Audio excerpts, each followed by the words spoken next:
Welcome to Make a Mixtape. How are ya? How's it going? I'm recording this while driving a big, huge truck. We recently purchased 2,000 pounds of flooring that was delivered to our house.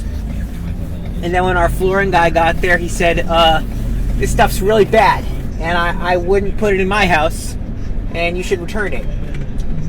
But, you know, by then we'd already unloaded it from the pallet. So in order to return it to Home Depot, you gotta bring it back yourself. So that's what I'm doing today on a Saturday. It's Kate Constantine's birthday. Happy birthday, Kate. I'm going to be moving 2,000 pounds of flooring. And, you know, I could have recorded this podcast intro, later on, a nice microphone. But I've been thinking, you know, I got to get back to my roots. We've been too polished lately, too compressed. I want to get back to my lo-fi noise era in 2026. Anyway, Caitlin Piper is on the podcast today. We're in the middle of a generational run of Caitlins on the podcast. Who knows how many more Caitlins are coming. But Caitlin Piper is a musician. I met her through sort of Creative Mornings and the Pre-Dead Social Club simultaneously. I also edited a music video for her. And hopefully we'll direct another one. We've been looking for a venue. I think we've got it figured out. This is the kind of thing I probably should just be texting Caitlin instead of just saying it on the podcast. But yeah, I think we've got a venue figured out. It's a good talk today on the podcast. I enjoyed it. Hope you'll enjoy it.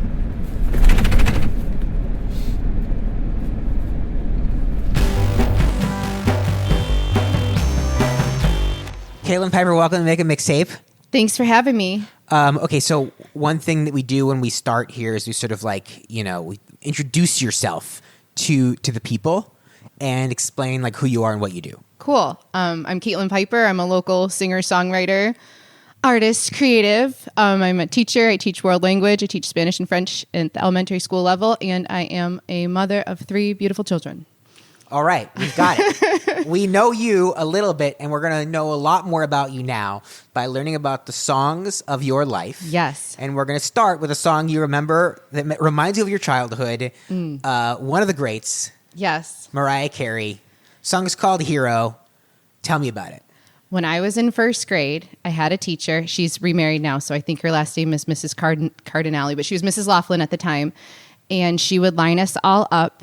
And it was very cool that she would bring in any contemporary music, and she could play the keyboard, and she had us sing different lines from Mariah Carey's Hero. And it was so cool. At the end of first grade, we got to keep our cassette tape, and I think it had a profound effect on me, the hearing your voice recorded. And then the message of the song is just so beautiful. And to be able to be a first grader singing this song that's by this powerful vocalist with all the riffing that Mariah Carey does, really, really had an impact on me. It's one of my first cassette tapes. What's funny is, yes, Mariah Carey has an incredible, powerful, nuclear-grade voice, and yet you can hear this song being sung by first graders in your mind, and it totally works. Yes. I'm actually bringing it I run a little guitar group at school, and we're going to be doing this for the ruining the surprise, I guess, but for the end of the year, we're going to sing it to the teachers, and so it's neat to bring it back in 2025. We'll have them sing it too. We'll tell the teachers, don't tell listen to them. this episode it's okay. before the it's end of the year. All right, Mariah Carey, what's your Mariah Carey Mount Rushmore? Top 4, what are the songs on there? I feel like I know mine right away. Oh, I don't think I could. Heartbreaker? Heartbreaker's amazing. Yeah, that came out when I was in middle school. Fantasy. Okay, pretty good. Always Be My Baby. It's classic. All I Want for Christmas Is You. Okay, I would put that Honey song. Yeah, honey. Yeah. Okay, that's a good one. And there's, I can't remember what the album is called, but it's all golden colored and on the front. That it's really beautiful. It came out after Music Box. Mm-hmm. But any of those songs, they just get me. That 90s beat, I want to do the hammer. Heartbreaker is on multiple playlists. I put it on all the time. Oh, yeah. That's great. Yeah.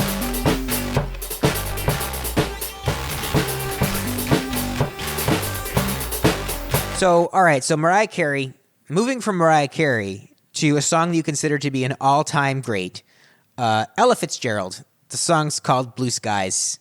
Let's talk about this song. This is the best recording of all time. This is the best sample of vocal. Hot take.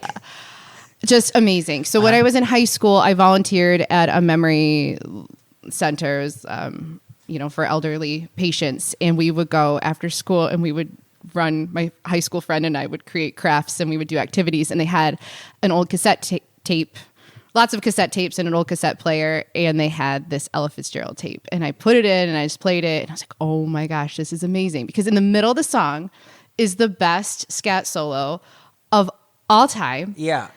As a vocalist, like, this is what I aspire to. This is what I love. I'm not ashamed to talk about how much I love jazz, and just her smooth voice just really caught my ear. It makes sense to me because definitely like jazz vocals have a clear influence on your music. And I'm tucking I have a few scat solos in some of my songs. Sometimes I take them out and they're replaced by a guitar solo, but when I am alone, I can definitely throw it in. Yeah. Well, that's a nice tool to have in your arsenal. But I was thinking like this Ella Fitzgerald thing, this is like what all music sounded like until a certain point. And I try to like target when that happened. You think about like someone like Bob Dylan, right? Who really, I think, probably is a huge reason that lyrics got more like personal and descriptive and like just verbal. Yeah. But then like the Beatles, who we're going to talk That's what I about was gonna later, say. Yeah. came after Bob Dylan. And the early Beatles songs they're closer to the Baba Dooba Daba Deba Da type thing. Okay. You know? Yeah, like, so, I hear that. So Obla di, obla da too. Yeah.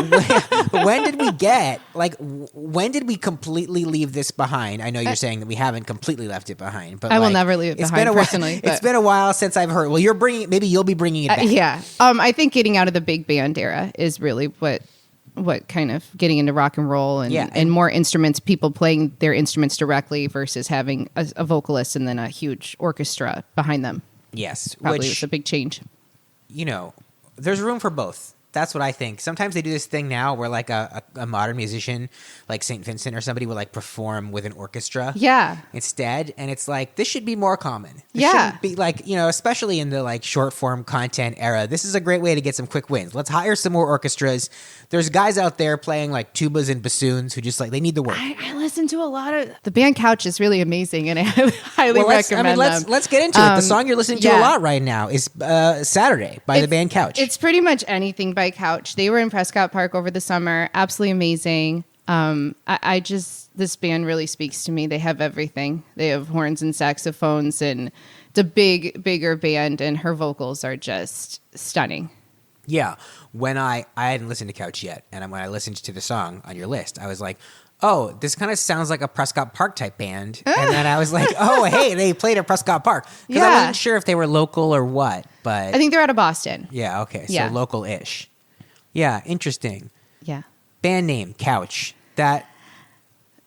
I have some notes. Fair. That's fair. But Although, one syllable things I think are dynamite. Like quick and easy. Say it. You're done. Yeah. Well, I mean, I grew up in a time when every band was called like, on my way to the store, I witnessed a UFO kidnap my neighbor. And so now, like, we're just like Couch. It's like, okay, cool. Easy. Like we've gone all the way back around. So yeah, okay. Saturday by Couch. That's another thing, is that naming your song after a day of the week.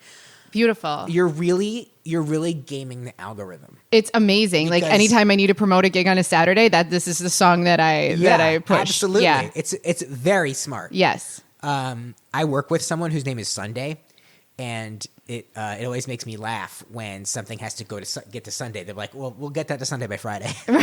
Okay, I see that. Or like Wednesday from the Addams Family, right? Yeah. Okay, it's catchy for sure. Yeah. Yeah, and like Wednesday, there's a band called Wednesday, and like, what do they do when their shows are like on a Thursday? It's like I could see where that's. They probably get a little nervous. This is just one song. Yeah, there's also a band called Thursday. Oh boy, it'd be kind of interesting if Wednesday and Thursday performs together, but on like a Friday. Yeah. And nobody comes to the show on the right day. Makes itself. Right? I know. Okay.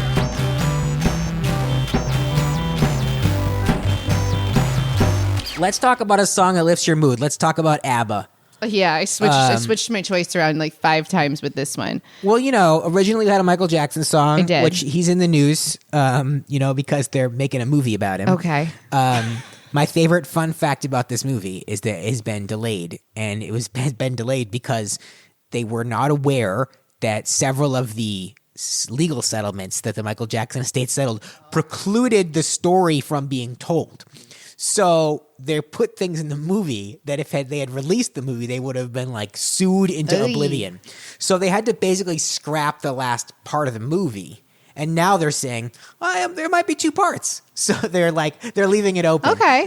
Which is actually, again, really smart for promotional purposes, like I'm Wicked curious, and having though, 2 sections. Because I think that Michael Jackson is being played by one of Michael Jackson's relatives, and I believe that most of this movie was filmed several years ago. Ooh. So there's a time situation now where, Michael Jackson's going to suddenly age 5 years in the middle of that courtroom scene. The thing about just listen to Michael Jackson. Like that would be...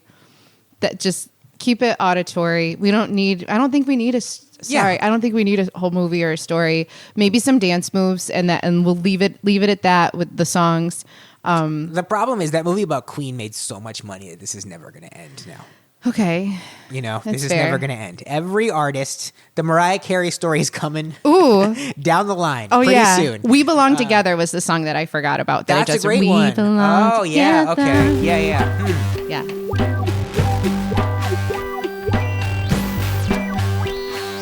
I will say that universally, ABBA is a connector. So I used to live in Belgium, and my host uncle is a guitarist, and he played in an ABBA band, and we would go and see him. But like sometimes there was a language barrier with the French, but we could always connect with music, and this song is one that I feel like is just universally liked. I think it represents womanhood. I love Mamma Mia the musical. Yeah, I don't know. I think it's positive and upbeat. We are all dancing queens. I mean, I agree with that. You can dance. Absolutely. I do believe that there's an episode of this podcast a long time ago where my brother was like trying to convince me to get into ABBA. Oh, they're so good. Yeah, and I think I was resisting it. But in the years since, particularly as a parent, you really you look for these very colorful bubblegum, poppy, dancey songs that don't make you want to die. I've heard enough Benson Boone, I'm done already. Yeah. I've had enough. And there was a time when the Everything Is Awesome song from the Lego movie really reigned supreme in our house. And this is a good substitute. It's in that same pocket. Yes. I just don't like their slow songs. That's where I really start to check out. Right. No, they do one thing in Sweden, and it's right. It's dance music. And I went to Sweden, and that was my connector. That was my way in to make friends. Yeah. I know who they are.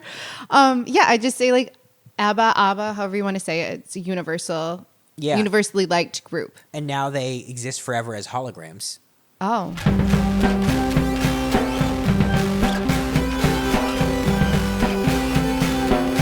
I like to put on ABBA when I'm baking, and I bake my cookies, and then I eat the cookie dough, but I'm dancing at the same time. So cardio outweighs. Yeah. And then I'm, It's like a perfect system. It is. You end at 0. Yes. I think about that kind of thing all the time. Let's talk about a song that lifts your... Wait, we already said that. Let's talk about a song that makes you sad. Let's talk about a song that makes you sad. Golden Ink, Elizabeth and the Catapult. Have you listened to it? I did, yes. It just is the most heartbreaking song.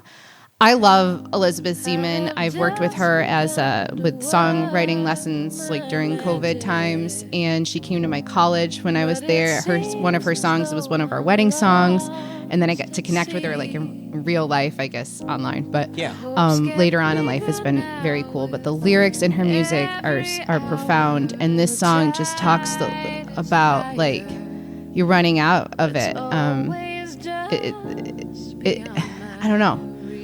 It is the saddest song, I think, of all. When you're doing songwriting lesson type stuff with people, or when you're meeting with these songwriting coach type things. Yeah, she's the only one I've ever met with. All right, but what's that like? What do they talk to you about? You just say like, what do you think about this song? And what about how, I usually have a really clear idea with what's going on with my music. And I'll say like, well, does this need a bridge or is it long enough?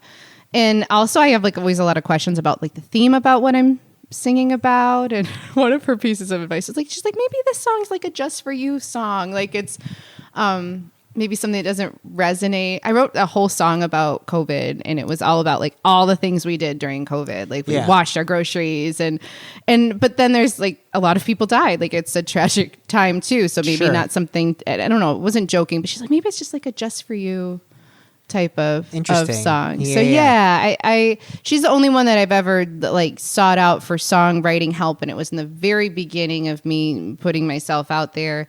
And again, I'm like home on maternity leave, COVID-esque times and being home. Like I needed a human connection with somebody that I really respect in music. And that was who I found. And it was a great time. There were all these musicians in Brooklyn that are like, to me, super famous people that were like, yeah, I'll do lessons. Like, yeah, I'm available online now. I was like, whoa, you're actually in one spot. You're not touring. And that those connections were really neat. Yeah, I miss some of that. I didn't do enough asking semi-famous people to be on the podcast because people were definitely just saying yes. And I really could have jumped in a little more. The second time I could have was during the writer's strike. As soon as the WGA approved podcast appearances, that was another time that I could have really struck while the iron was hot. But I didn't. But that's cool. Like what are you gonna do?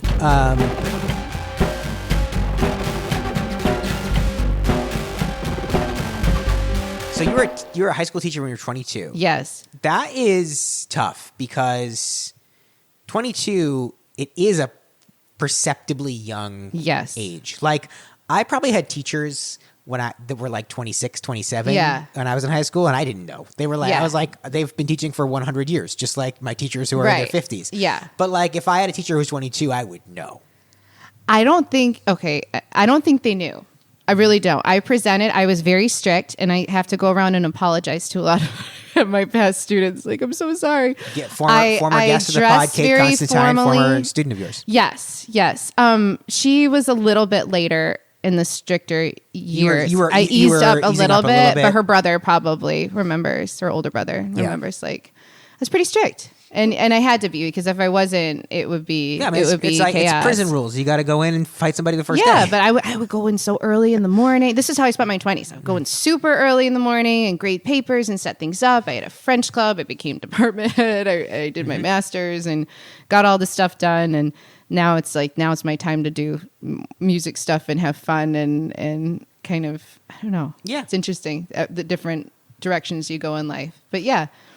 I was new to the area too, which was really tough trying to figure out, like, do I want to do music? And the way musicians kind of were from where I was from is much different than the cool, like, bluegrass acoustic singer-songwriter scene wasn't something that I had seen before. It was all like really heavy rock and roll, like stuff in Buffalo. in upstate New York, really? Yeah. That's funny. That feels like Banjo City, I mean, maybe I just didn't find the right group. I'm confusing the idea of finger picking with the Finger Lakes. I'm just in my head. I'm that's over a little bit from this area. Yeah. I was in a metal band once, and it was. What was your metal cool. band called? It's called Machine Complex. Oh, that's a pretty good metal band name. Yeah, it's pretty cool, right? Yeah.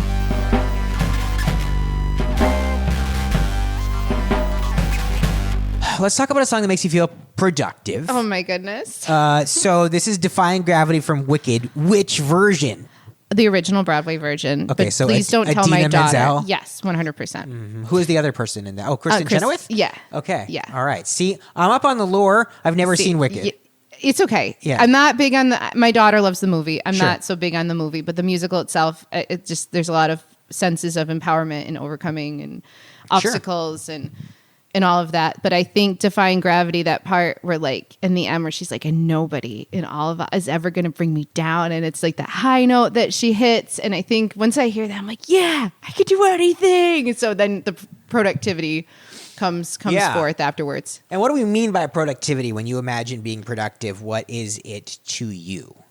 Like, just getting it all done. Like I have a lot of ideas in my head, like, ooh, in this album that I've been trying to release since last May.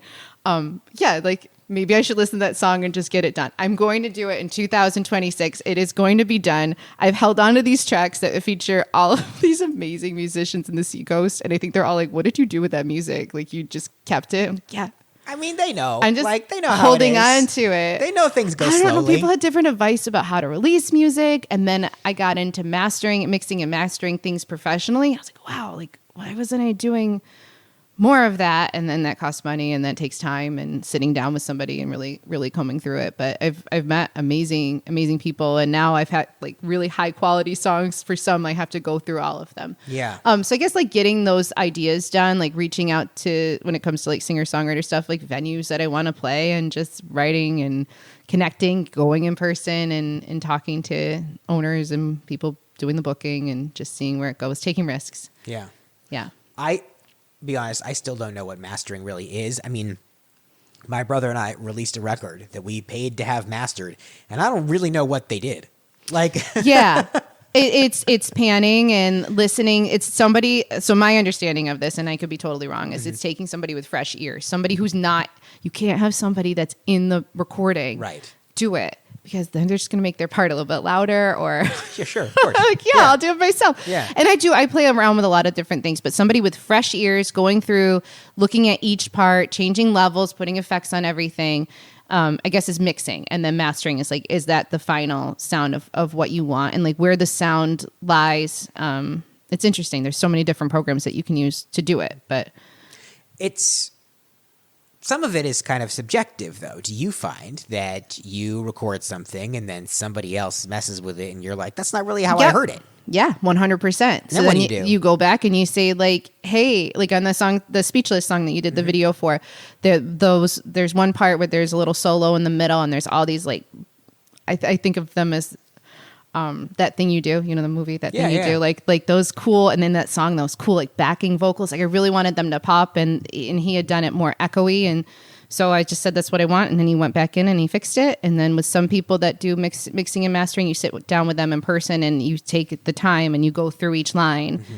And sometimes they're like, I don't hear this note coming through. Like I really don't think you should do that. Or like one person changed the final chord of the song, like they grabbed it from somewhere else in the song and plopped it in. And I was like, oh. And then there's some things you just don't like. That didn't really bother me any. I didn't really care about that, like that artistic choice. But yeah, you just have to have conversations. You have to have the tough conversations and be able to say, I love what you're doing, but let's fine tune this one part. Yeah. 'Cause love is laughter, admiration, love is kind. Love's understanding, another perception over time.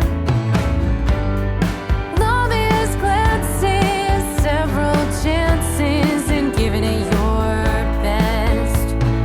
True love is speechless. As a person who's like, most of my creative life has been mostly self-directed. So there are these aspects of like what constitutes collaboration that I don't really think about or consider. Yeah. But every, you know, and as a musician, it's like the songs that exist as you recorded them versus the ways in which you perform them. You know, sometimes you perform with a band, sometimes you perform by yourself. Yeah. So you have to like, all They that change. stuff has to live in your head, and you have to have like make peace with it that there's different versions of everything. You can always do a re-release. I have one song that I absolutely love, and I don't have any drums on it. I'm like, why is there no real percussion beyond like a tambourine? Like at some point, I should re-release that song and put the drums on it. Or it's actually kind of cool to hear recording one way, and then when I play it live, to have a big band playing drums with it brings a lot. Yeah. I'm very. Some people are so inflexible, I guess, or I'm super flexible with my own original music. I'm just honored like anybody else would do anything with it. That feels amazing to me, to have extra ears on something or a different creative approach. I don't have a ton of ownership of it. I mean, is that a product of the fact that you've been able to work with all these other collaborators and you've been able to sort of like see the validity of their contribution, or did you always feel that way? I think this is since I've re-entered music, this like new session of my life, like post kind of creating a family and being an adult. I'm just, life is so short, and if there's something beautiful popping, and you have to let people do their thing. Like if I tell you you can only do this solo from this minute to that minute, they're going to feel confined and constricted, and it doesn't work. And some people, you're paying them to contribute, so then you don't. I don't know. That's when it's okay. I feel like it's really okay to say, hey, I want this part louder, or I don't like this so much. Yeah. It's when they're doing it out of the goodness of their heart, where it's kind of harder to take something out and be like, yeah, that one little. Didn't know a banjo was appearing in this song, but yeah, I think there might be something in me that's like a little bit broken in that regard, because like when I'm doing something, as a volunteer or for free or something, I'm so much more flexible for some reason than if someone's paying me. Really? Yeah. Yeah. Suddenly I'm like, no, I think you want it this way. Which, I mean, I guess maybe it's because you feel more like pride like your work is going to be, it's representative to the other people that might pay you someday. And so you become a little bit more rigid about things. Yeah. No rigidity here. I'm just like, well, that's admirable. Well, I'm just happy to be able to do anything. It's great. Life is great. You got to just enjoy the ride. Just go with the flow. Well, while we're talking about, creative philosophies and stuff, we'll talk about a song that makes you feel creative. Lake Street Dive, Hypotheticals. Ooh. So good. Fun band. They are Couch and Lake Street Dive are my favorite bands for sure. I've seen Lake Street Dive a bunch of times in concert. Rachel Price's vocals, just she's amazing. And then I mostly know them as the band that sings the opening theme song for the show Somebody Feed Phil. No, there's so much more. You I'm must sure do a deep dive. I will. I'll have to do a deep dive. They are just phenomenal. It's again bringing through those jazz themes back into with pop and rock and piecing it all together. I like a lot of the things that they sing about. Their lyrics flow, harmonies and the backing vocals. All right, so when you're now, obviously music is like your creative outlet, right? Yeah. But do you find that, is there anything else that you do that you feel you're applying creativity to? Sure. I used to do a lot of arts and crafts and things like that. My mom was an art teacher. My grandmother was an artist. So I've done some painting. I feel creative in that. I just feel creative problem solving. I think teaching is huge in the creativity. I'm so lucky with what I teach, was teaching Spanish and French. I can choose how I go about doing that. So I do it through games and music and also projects. And also one time I did a whole outdoor education series in Spanish, and we're singing about trees and the I don't know.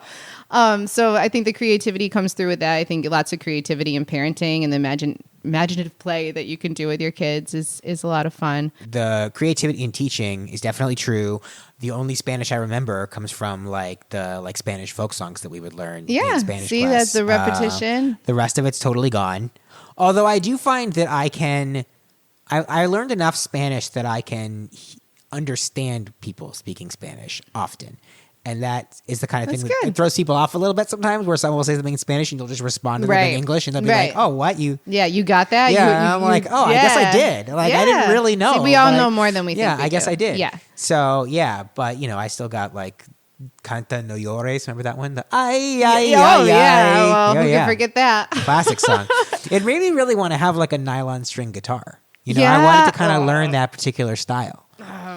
No, I'll listen to it. I don't really want to. Some of the mariachi bands with the giant, I don't even know how they hold them up, and they're so loud. How do these things? How do they project so far? I've got questions. What about you though? What are some of the other creative things do you have other creative outlets beyond podcasting and videography and things like that? Yes. And you do music, right? Yeah, I do. Playing music with my brother is a fun creative outlet. It was solely a recording project for years. And this year we've been performing out every once in a while, which is very fun and different. And the next thing we're doing is we're going to do like a holiday song set in Kennebunkport. Nice. In December, That's which is great. fun. Hey, that's big time. We got to learn some Christmas Kennebunkport songs. at Christmas time. That's big time. I know. What if Martha Yeah. Stewart comes by? She will, and Yeah. she's gonna love it. It's Yeah. gonna be great, and maybe I'll open for you someday. Yeah. And she has you come to her. At Martha Stewart's compound. Yeah. Yeah, we'll just play a show for like her and Oprah and their, Sure. their closest friends. I would love to come to that dinner. Yeah, Like, that would be great. yeah.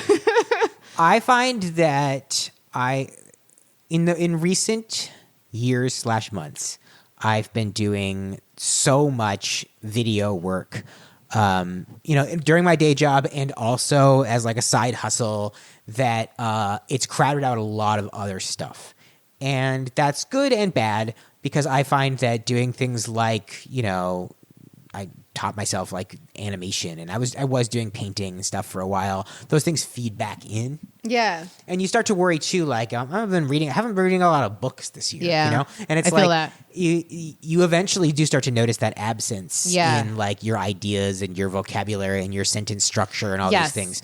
So I do need to try to I need to find time for all that other stuff because I used to but be I think if there's any I feel so guilty. I haven't read a book recently, or Yeah. I think once you're doing it out of guilt, it kind of takes some of the joy out of it. So you just have to when Yeah. the right time presents itself, that's when you. I just used to be much Dive more of in. like a jack of all trades, Eclectic. master of Yeah. none. And now I'm like really locking in on certain things and I'm like probably becoming very particular and, and I'm surprised at how much work I have taken on and how much I have been You're juggling. amazing. You're everywhere. You're doing a lot. But it's like it freaks me out a little bit because you're like, am I doing too much? Am I paying enough attention to it all? Like, am I appreciating it? Am I Yeah. enjoying it? It starts to become like I'm tipping over that point. Yes. Where I have to I have to slow down a little Yeah. bit. And the holidays are good for that. Right. By Well, the you time have the to keep holidays in are mind over, too. you're The like, you're parenting part is huge. It's not like we're all sitting around what should I do? I could read a book, or you just sit here. It's like, no, I've got these kids that I can read to, or I have to go chase them, or Yes. make dinner, and Although do all the my kids are things. getting really into reading on their own, which is really cool. Yeah. Like, this morning I sat there and had Isaac he just read this book to me. Aw. And I only had to help him out with a couple of words and they were like really complicated Yeah. words. So it made sense. Like serpentine was one of the words that I was like, Ooh. yeah, I mean, it makes sense that you don't know how to read the word serpentine. yeah. Yeah, but we're reaching that point where this summer, we'll just go sit on a blanket somewhere and all read books. And I think that'll be good. Wow. We are. We don't sit ever. Nobody sits in our house. There's I can't think of a time when we all sat and did different things. My daughter will do it, but the rest of us can't sit at all. I was trying to remember the last time I sat on my own couch and I was like, I have no idea. Yeah. Because if my children are on the couch, watching TV or something, I'm on the ground folding laundry. Yeah. So that's, because our couch is getting destroyed by our dog. And I thought about replacing it. And then I was like, No. it's weird to imagine replacing it because I don't ever sit on it anyway. Right. Maybe. Right. Something else is just going to trash it when they're, I don't know. That's kind of that's maybe why we don't have more furniture. Yeah. We just know it's just going to get. Well, my dogs are old and my children are getting older. Yeah. And so eventually there'll come a point where I don't have a dog and my children are at least less likely to spill. Yeah. And so it will be a good time. Yeah. to, And then but replace we're a going to few be things. so much older by then. We're going to get giant recliners that they'll be our forever recliners, right? Yeah. Go see grandma for your present. And There's be in my- there's a comedian, Max Silvestri, who's been on this podcast, dropping a name. He has this joke about he and his wife were describing the kind of couch. They had a sectional couch, and one of them was always laying on the long part. And then they started talking about how they wish they had a couch that reclined, or there was two different sectional sections where they could both lay down. And he said, we realized what we were describing was two hospital beds. Well, yeah. Yeah. I mean, I would go with lazy boy something. Yeah, Maybe yeah. a little more size and I mean, there is an cushion. efficiency thing where you think about the two hospital beds that there's a lot to recommend it. But, Yeah. So I'm sure they're very expensive. Let's talk about a song you associate with a good memory. Okay, yeah. A recurring track on this podcast, Valerie, Amy Winehouse. All right. So I don't even know if I like this song anymore, but it is my like singing song. So if I show up at a band and I don't know the people in the band, or if we have to book a gig really quickly together, like this is the song. Okay. Everybody knows this song. I like the BBC version of it. That's something I have to point out every time, but it's not a huge, it's just like a slower, less produced version of it. But it's just a good song. I like singing it. It fits my vocal range. And so I have a lot of good memories of like bonding with people musically over this song. I showed up with the Jared Garneau group and they were doing, they called it Porch Fest, but they were on the street in Rochester. And he's like, hey, you want to sing a song with us? I'm like, sure. And then it's like, it's Valerie. Valerie's the new Stand By Me. It used to be like, Stand By Me, let's do that one. Oh, interesting. And Valerie's much more fun to sing than Stand By Me. I would say almost every band I've been in, any configuration, we are singing this song. And every other singer-songwriter person performing band that's doing any covers out and about in New England, Lakes region to Portsmouth, I would say is probably covering this song. That's funny. I didn't know that. To me, that once you song, hear that, you'll notice it. Yeah. To me, that song has always been "The Weight" by the band. Yes. And which is funny because I remember like I got together with my uncles and my brother this summer and played music. Oh, and that's fun. And I said like, let's do the Weight. And my brother was like, come on. But then we started playing it and I was like, this rocks. See, it works. You know what I mean? Yeah. Like, see, yeah. this is great. So for like the style that I like with a female vocal component, I think it's just a really nice fit. So those are my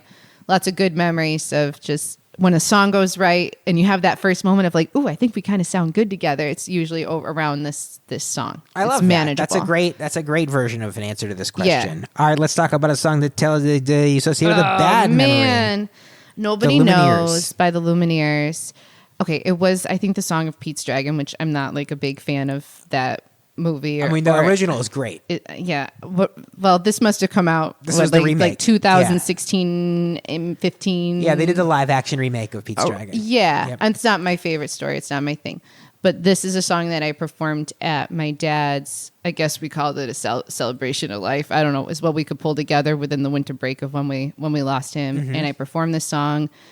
And I have a friend that I guess I would call my first friend ever, Stephen Foster. We were born together in the hospital on the same day, and our moms became friends. And all through growing up, any all-state, all-county events, there'd be Stephen, and we would get together, and he taught me how to play cool bar chords. I was like the first time, I can do it. Wow. And I'm trying to think of some of the bands that like Guster and stuff like that. And it was just so cool. He was somehow in town when my dad passed away over this winter, unexpectedly over winter break. And he was able to do this song.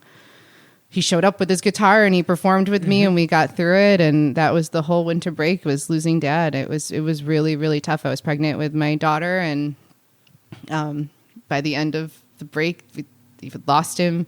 We had to have a baby shower that had already been planned, which was really difficult. And then we did this kind of ceremony thing.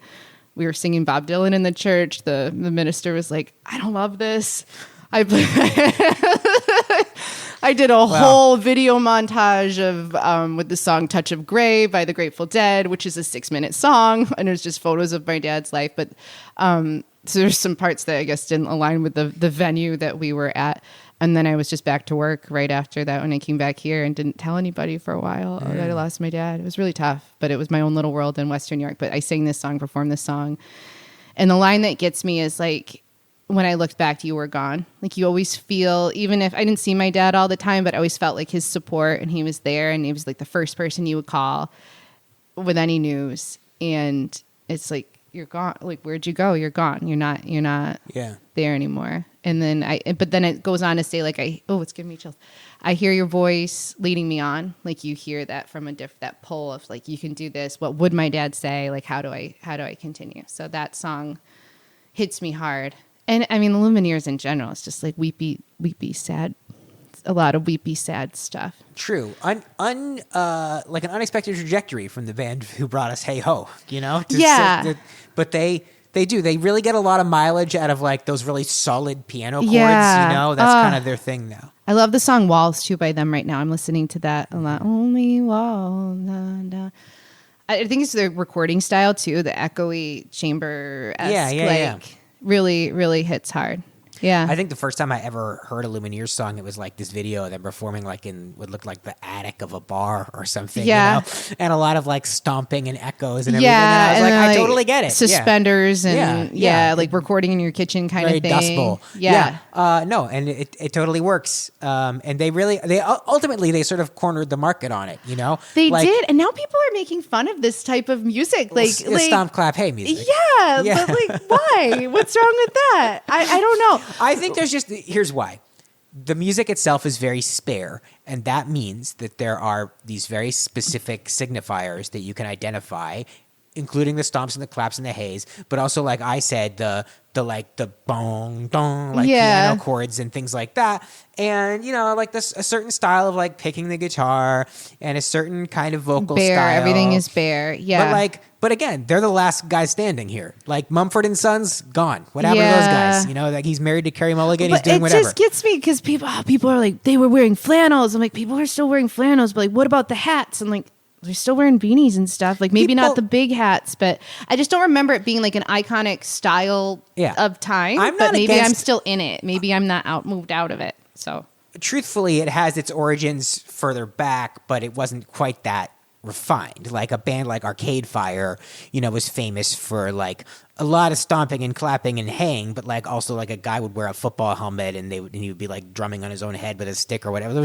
It wasn't quite the same. Yeah. But there was some suspenders, you know, there was some like non-traditional haircuts. There's pieces of it all, but like the Lumineers are the most concentrated possible version of all those things. I did see them a bunch in concert. We had 2 years where we like we went to Portland, we went to Quebec just to see the Lumineers. Hey, do you know what the Lumineers' most famous song is called in Canada? It's called Ho-A. Thank you, folks. Tip your waitresses. But I like the clangy guitar. I like the Civil Wars. Do you remember that group? They were really good. There's another. Okay, is that in the same genre? Do you consider that to be? Well, it's like just because they call themselves the Civil Wars, like that's okay. You're not beating. You're not beating the stomp clap hey allegation if your band is called the Civil Wars.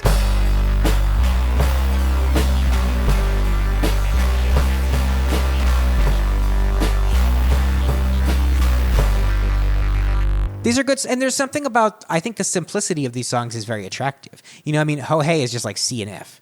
Yeah. So like, there's a reason that's popular. But as a songwriter, like that's never something I would never. I don't think I could, even if somebody said you have to do this, I don't know if I could achieve it. Like that's where the band couch comes back in and play with the complexity of the music that really the jazz chords and all of that really speaks to me. Yeah. Well, I think it's two different. I think it all goes back to like music lessons when you were a kid, probably. Like I always think the fact that like I took drum lessons when I was a kid. And so I never developed a super strong appreciation for complicated chord structures and things. And so I gravitated to punk rock, you know, and then I gravitated toward like Bob Dylan, you know, Bruce Springsteen, cowboy chord kind of music too. And I never really got past that. I've always sort of appreciated that stuff. You kind of lock in, right? With the more complicated jazzy stuff, like I have an appreciation for it, but it doesn't land as viscerally with me as this other stuff because that's where I started. Yeah. But I've got friends who grew up taking guitar lessons and doing music theory classes, and they learned so much more, and so it speaks to them more because it's like a language they can speak. Right. Yeah. So it's not a language. I can appreciate the language. I can't really speak it. I just love like Cole Porter, Gershwin, like all of those classics. I look at those songs too, a lot of those crazy jazz chords, and they pop up in my music. Yeah. I can't escape it. I tried so hard to have a punk rock phase. I tried so hard when I was in high school. There's still an opportunity here. You still got time to have a punk rock phase. I did it. That was I went to Sweden and I came back. I got like a studded belt and I tried to skateboard and I tried. I know all the bands. I know all the songs. I had a few studded belts. Yeah. I had the wrist cuff too. Okay. You know? What year did you graduate high school? 2006. Okay. I graduated 2005. Okay, this explains it. Or, same stuff. All right, so before we go on from the bad memory and losing people, one of the ways in which we know each other is that we worked together on this project, Lyrics, Legacies, and Liner Notes. Laura was on the podcast Yes. before the event happened. Now it has happened. I think it went great. How did it go for you, performing songs about death for an audience that was really interested in engaging with that topic? Yeah, I thought it was an amazing night. Everything went really well. It was cool to tell the stories. Laura she's just brilliant. Everything was set up in such a thoughtful way of like, you're going to meet and talk about things first and get used to the people that you're around. Some of the singer-songwriter stuff are like the in the round pieces. You just kind of show up and you do your thing and you don't know some of the people's backstories or where they're, I mean, you can try to research online or you can reach out personally, but just the fact that she did that work for us and put us together, and I felt like that bond was created, so I felt really comfortable. I didn't anticipate so many talented musicians being in the audience. That threw me for a little bit of just like, oh, okay, like so now, Like people you recognize. You look out in the audience, you're like, I've seen that person play. Yes. Okay. Yeah. I didn't know if you could tell something about the way they were listening, where you were like, that's a musician. I can tell from the way they're tilting their Just head. like a wide range, like different styles and people that I have admired since I moved out here. And just being like, oh, here I am. I never consider myself to be a guitarist. And one time I played a gig and they put it on the sign, the guitarist, Caitlin Piper. I was like, oh no. I'm a vocalist who and a singer-songwriter, and I play the guitar to try to support what I'm creating. I think when you say singer-songwriter, that's clear enough. Kind of implied. Like, people Yeah, aren't but no, like expecting you to- guitarist. So I was a little bit nervous about that. But and then on top of that, telling like these personal stories and shifting around. But it was great. It was cool to see everybody's song on the spot. The opportunity to write a song for somebody was lovely, and hear their story and what a story they had, and hearing everybody else's. It was a really nice event. I hope that she'll continue it. I'd love to continue to be a part of it. Hint, hint, nudge, nudge, wink, wink. Because I think it was a way to bond with people in a brand new, for me, it was a newer way to get those ideas across. Because the songs that I was singing were not songs that I would show up to, like some place locally, and I'm not going to go to Strawberry Bank or the press room or something and be like, this one's about my dad. Right. Let me tell you this. Not in that setting. So it was good to find a home for those songs and to bond with other people that had similar, I don't want to say trauma or like past life experiences. Yeah. And I felt like, I don't know, I remember when we were sort of planning the event and talking about it, having that conversation about like what the tone of the room was going to be Yeah. like, you know? And I was happy that it stayed light with the space to like feel things. You For know? sure. That's what There it's all was about. A couple of those songs really landed with a wallop on the whole room, and you could Yeah. really tell. Yeah. And that was cool. But then we could still be laughing another couple of minutes later. So It's just how life goes. If you don't take a moment and lighten up a little, this is what we get. Like you gotta, death is a part of life, and we gotta soldier on, and we're here for each other. And you could be crying and laughing at the same time. I think, especially at an event like that. I know Yeah. I had moments. I was good with the crying, and then the last song, Michael's song at the very end that he wrote, and it talked about like, I just want to go home. I just want to go, like about finding your mother again. And yeah, that was brutal. That one, in the best way, brutal in the Yes. best way. Yes. That one really got me. It's also like I was able to hold on to some of my emotions because I knew I had to perform these songs and get through to get done, like get my vocals out, and then I felt better. But it was great. If I would add anything, and I think feedback was shared, right? It would be cool to do a group song together, and like somebody we could all sing along with would be a nice Do the wait. addition. Or Valerie. No, I don't think we're gonna Or sing Valerie. that. Valerie's gone. She didn't make it, and we'll The sing weight about could her. kind of work, honestly. Yeah. No, but it was, I really enjoyed the, being out among the audience and watching the way that people were reacting to it. And I think it was very well received. They chose to be in that environment, which was the best part. Like Yes. it was, sometimes you feel guilty introducing songs about grief or different themes. It was like you came out knowing like this is what we're going for, and you want to be a part of it, and you're experiencing it too. And everybody was on that wavelength. It's funny. I recently went to a friend's mother's funeral. Yes, I heard about this yeah. on one of your podcast episodes. Which was a sad event, but also like it was a genuine celebration of Yeah. life. But one thing that I thought was kind of funny thinking about that is that I saw another friend's mom on the way in, and I greeted her like very enthusiastically, Yeah. And it was so funny because I felt so judged by her. Like, too cheerful of a greeting for a funeral, Yeah, you know? but Like I really, you know, so I was like, oh, all right, never mind. But like I haven't seen her in years, you know? And I was like, hey, wow, how are you? Yeah, You know? and that's beautiful that you felt that way and you were enthusiastic. And maybe she'll look back on it too and think like, oops, like maybe I hope so. he was just trying to be my I hope friend. she feels bad about it.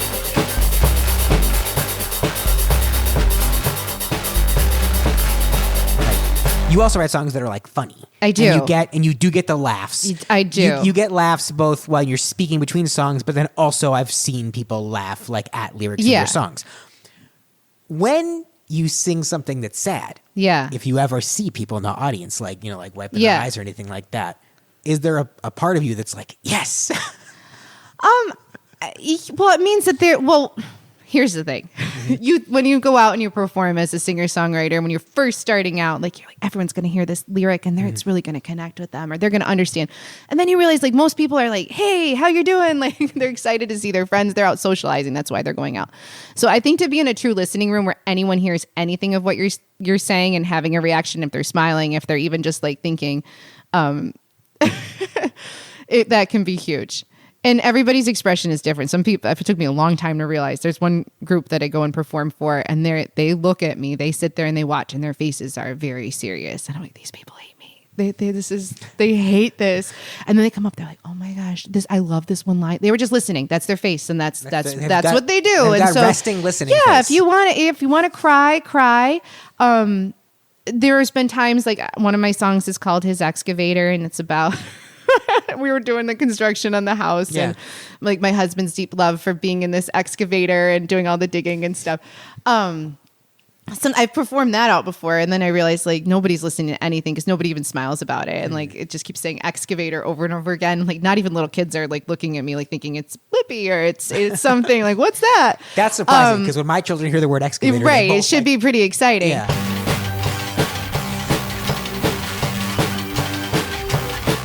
And you learn, everything that I do, like you learn, okay, like next time I'm going to be more mindful about, or like sound checks. Like I'm not, sometimes when I'm really nervous, I'll just be super silly and that's not the time. Like I need to lock in and get serious. No, I'm terrible about any kind of like technical precision with this anything. is surprising me. This is a theme about I just set the camera up and I don't even really know if it's in focus. I'm sure it is. But like I am I'll fix it later person. Yeah. And I'm like, I'll work with whatever I've got going on. But you go extremely fast. I think you get work. I'll watch and like the event happens and he's got footage up from it already. Or that music video that you did for me was really quick. That's what I try to That's do, what it's all about. I try to be fast. You That's have to be. You know. I have a friend they talked to me about their recordings. Like, did you hear it on the 2 seconds in or at 2 minutes and 3 seconds? Like this one sound. I'm like, no, nobody heard it and I don't hear it and it's fine. Like you just have to plow forward. Life is so short and the time that we have to get anything done.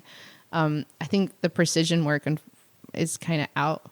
And it's just, it's quantity almost, right? Yeah, like, yeah. No, I mean, I think that's true. Substance, like just go. But I think that the more honestly, I think you can also quantity your way to quality. Yes. Where like the more you do things, you get better at it. And you can be faster and faster and do a better job even than before.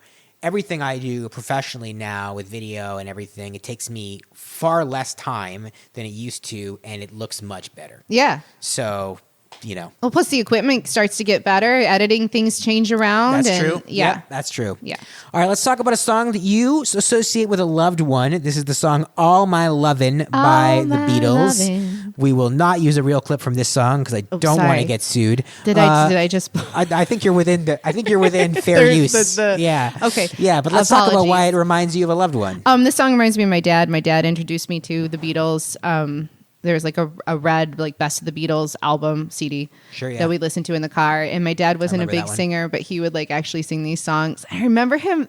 It's like one of the first conversations I've had about like rock and roll music. Be like, the lyrics, did you hear what they rhymed there? Like, that's so clever. How did they come up with that? I was like, ooh, I want to make somebody feel like I want to see if I can like gain that reaction. And every time I hear that song, I think of him and in a good, everything's all good, but it doesn't make me feel weepy. It's just kind of a happy thing where I feel supported. My dad got me my first guitar and went to all my shows, including those early ones, like the metal band I told you about. Those in Western New York, the places stay open really late at night, and there'd be my dad in the back, and my mom was super supportive too. My mom was all musicals, classical music, trained pianist. Went to college for that, and then switched over to art. But my dad brought in the rock and roll sense, so it was, and Dylan, of course, and that was the last concert we went to together was Bob Dylan. In Portland, and it was interesting. It's good. Say, how many songs did he perform that were okay, perceivable? This is when it was like 2016. So and it was when Bob Dylan was doing like a jazz album. I don't know if you remember this. Yeah, but he did like the triple Frank Sinatra cover album. Yeah, and he was very like, I'm not gonna play these other songs. Like he was very committed to doing those songs. But it didn't matter. My dad, like, it was just cool to be able to say that we did that together, and we would go. Bob Dylan has trained everyone that you don't expect Bob Dylan to play the hits or even a song you recognize. Hey, to just keep going on with music is incredible. I also now, not that I'm Bob Dylan or any. No, go ahead. But you start to yourself. realize too, like even just talking about Valerie, it's kind of like, will I be able to say the same positive things about that song like a year from now if I chugging along on the same song? Like some of them get stale, and then there's some songs that you can keep going with. So I can't imagine with the scope and time frame of his career, like how long you could keep playing. It is cool though when you see a musician who obviously has had to play the same song over and over again, and they can still summon the energy to really do it. I've seen both. I've seen musicians who blast through their hit because they're like, I know I have to play this. Just got to get done. I don't care. Yeah. I'm just going to blast my way through it. Yeah. And then I've seen people who are like, I'm still going to approach this like, like this is a song that I enjoy playing, or right? That I feel. Or then sometimes it's like the song doesn't sound anything like it originally did because it's morphed so many times over, and it's interesting. So live albums can really present something unique, and I don't know. I think probably your relationships to those. I think anybody who's a musician, I think your relationship to your own songs probably changes over the course of your whole life, and things fall out of fashion with you, or you judge yourself for them too much after a while, and then you can come back around to things. Yeah. There's songs that I've written that it's just like that had its moment, and I don't need that anymore. You're never again. And then songs? it's weird, like you bring music to a band, like this is my catalog, this is what I have to offer, and then like certain songs, like I love that one, that's your best one. And it's like, oh, like I don't spend that much time writing that song, but you like it, like let's do it. Or different songs when they can be played really easily. Right. I have this song that's like chord soup. It's called Unseen Dream, which is very cheesy and weird, but I think I mixed it okay, and it's online and stuff.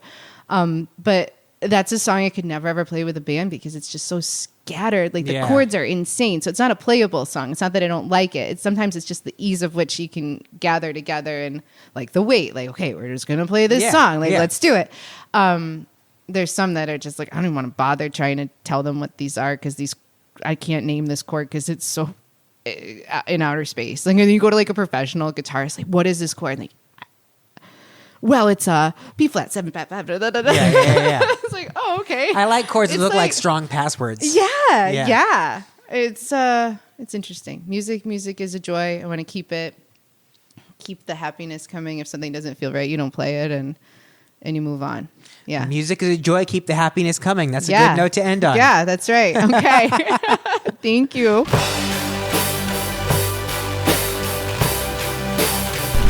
All right, so that is our show. I'm still in the big truck.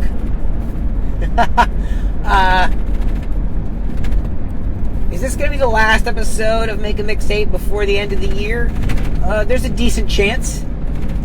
So happy holidays and happy new year.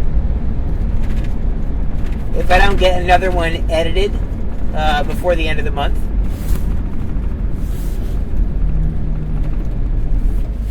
You know, we made it, right? We made it through 2025.